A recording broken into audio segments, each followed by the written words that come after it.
narcissist is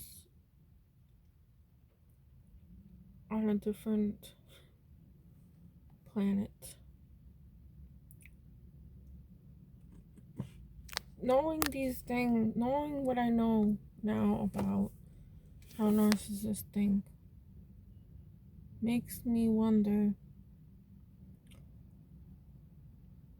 how many variations of people are there really.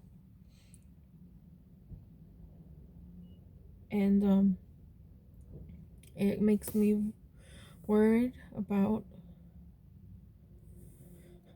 trusting anybody else ever. Um, I am working on, even though I know it's not a healthy thing, um, to be completely self-sufficient without any, um, without needing anybody else at all. And I'm having a hard time doing that because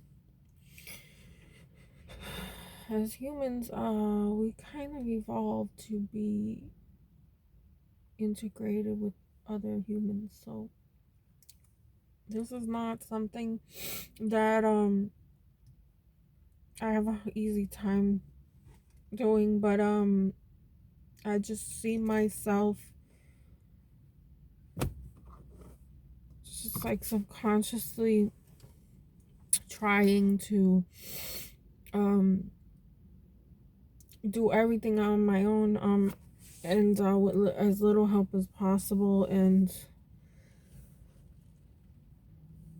I don't like doing that.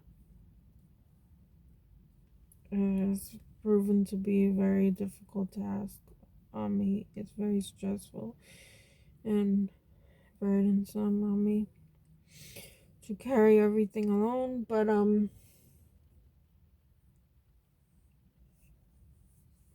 this is what happens when you have um when you when you've lived in this alternate reality of the narcissist and you didn't know it. Like, you didn't know. If I didn't know what I know now and learned through therapy, counseling, and online videos, if I didn't look into that for myself, if I didn't have enough consideration for myself, um, because I knew something was wrong. I just, at first I thought it was me, and I tried to correct things that I was doing to please that person over and over to no avail. And it was really pushing me to the point of self-destruction. Like, I couldn't understand why my actions did not correct, my corrective actions did not phase this person. It didn't come to his attention at all, and he didn't acknowledge anything that I was doing. So uh for many years I would blame myself and think, okay, well, that's not what I have to fix, it's something else. So I try to repair whatever it is to his liking, and then it wouldn't be enough. So, or he'd find something else wrong. So then I realized, either I'm insane or this is actually happening, and I'm not able to resolve it for some reason. Like, I don't understand why when I've tried everything I could. So once I started going to therapy for my own issues and for me to cope with what was going on, because I was really on the brink of losing my mind, and either just very suicidal. So um because of my kids and all that, I really do love my children, and I knew that was something that I could live for, even though there was something irreparably, like, wrong with me according to this person I was trying to please, and I couldn't. I kind of gave up on that. I looked for help for myself to be a better person for my kids' sake. And when I did that, I realized what I was dealing with. And that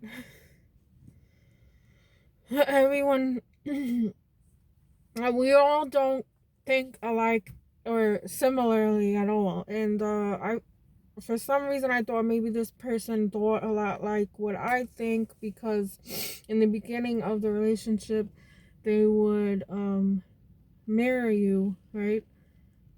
They mirror everything that you are back to you. Like, they make it seem like this is your soulmate and, perfect match. So you think that person thinks just like what you think, like, because you picked this person, you found this person, you you resonated with them, and then it is so I don't know. It's been so many years that I've been still researching and working on myself that I'm still not able to accept that people like that exist, because you you think that, like, the only people that are out to harm you are going to show themselves as predatory or whatever. Like, you just think that you'll be able to physically see with your own eyes that this person is evil and has malicious intent towards you, but you don't realize that there are people that can go for years pretending they're this perfect person or your perfect match and equal, and that you think alike, you like all the same things, but what they're really doing is doing all these bad things behind your back, not in front of your face, because they're able to get away with it. It's easier for them to get away with it and to continue the behaviors for longer if they do it that way, than to be just straight up and say, okay, you know,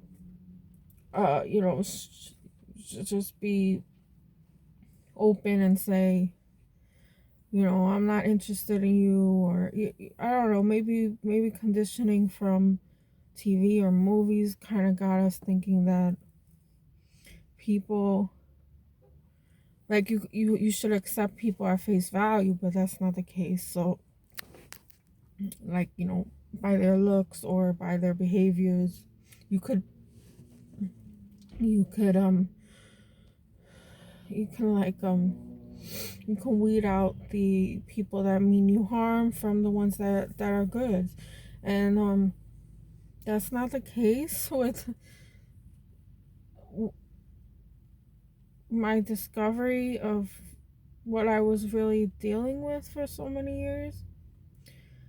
And just knowing that it's really too late on my hand, because I chose to have children with this person and get married and all that. And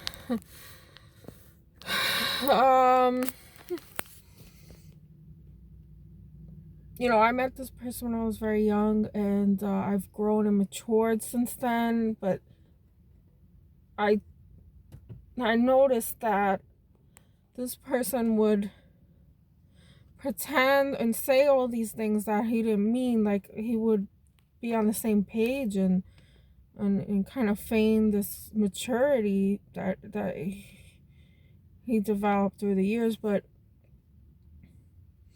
in the background,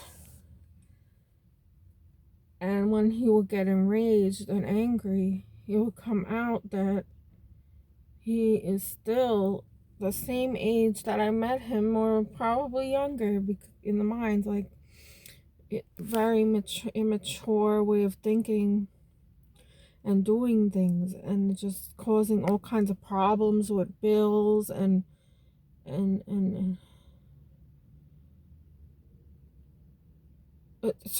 all the things that I worked so hard on improving in my life because of my maturity level went up since I was a teenager, of course. So I thought this was normal. A person is going to grow with you and grow more mature, and this person just continues to be very irresponsible and escape accountability and responsibility for things that he should know better, that he needs to take care of and account for. So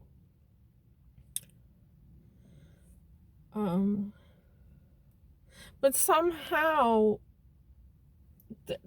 they make you look like to other people that you're the mature person and that you're a troublemaker, and it's so mind blowing to realize that the people that are surrounding, that you know equally, or you know that you have mutual friends or mutual family members around this relationship, all those people get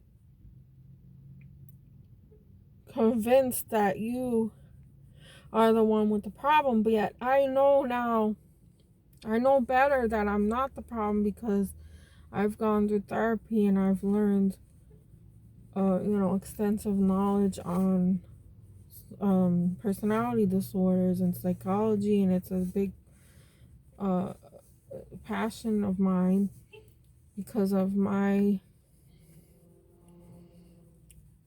my willingness to accept my part in dysfunction of a dysfunctional situation. So, but this person just,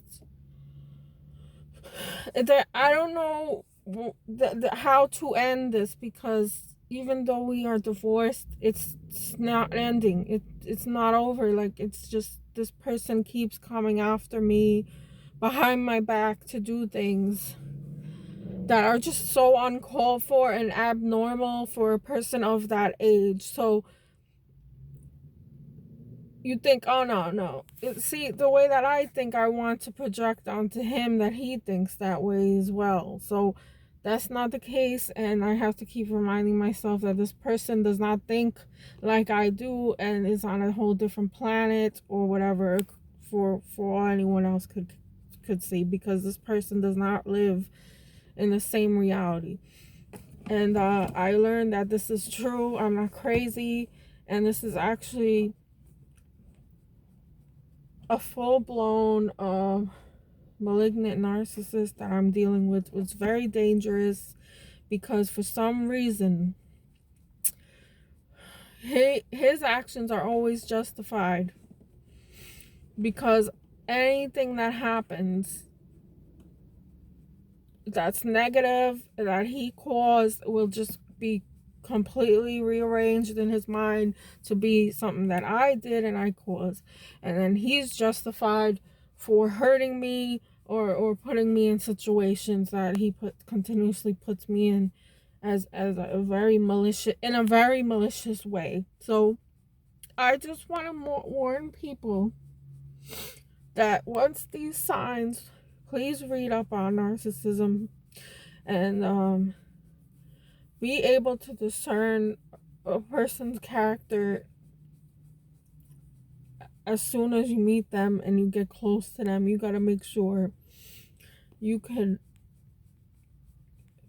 read them properly, because I did not know this information growing up, and I came from an abusive household, which my mother's also a narcissist and my stepfather's a psychopath. So yeah, I kind of was set up to be preyed upon by somebody like him, but I looked at his behaviors and him presenting himself to be of a genuine, nice, good person, because these monster people come in different shapes and sizes. They don't just come as people very obviously that they're going to hurt you. So this is a hard lesson that I that I am still paying for after all the years I've been with him. And it's been almost 20 years now, because I was with him since I was a teenager, 17, escaping my household of abuse into the arms of a different kind of abuser. So, going from the frying pan into the fire, and I didn't realize it until it's too late, because I married him and I had 2 children, which one of my children is just, I don't know, she has no remorse or compassion. I think she did at one time, but it seems to have been faded away since she's been with her father exclusively for the past almost 2 years now. So I noticed a change in her, and she's very disrespectful towards me, and I came 10 hours away to see them as much as I possibly can, because I've been stuck in a court battle and custody battle for the last 7-8 months, and it cost me a lot of money, and I had to plan and save money so I could come over here to where they're living. And it's just, this girl, she's almost 16 years old, and there's no compassion for me. There's no consideration to to be with me. It's just like she makes all these excuses to why I can't go and pick her up or see her. And it's just like, well, okay, I still have a son. Unfortunately, I have 2 with that man. And my son is not like my daughter, so he's always sticking up for me and stuff, and he's so young. So I'm afraid that if I end up leaving now, because this is a very painful thing for me, to come all this way and then get rejected by my own kids, or, well, my daughter mostly, and then lied to by my ex-husband about, oh yeah, you can come pick him up, we'll be here at 6 o'clock. I go there at 6 o'clock on the dot, no one's there. I wait for 2 hours, and I said, hey, to my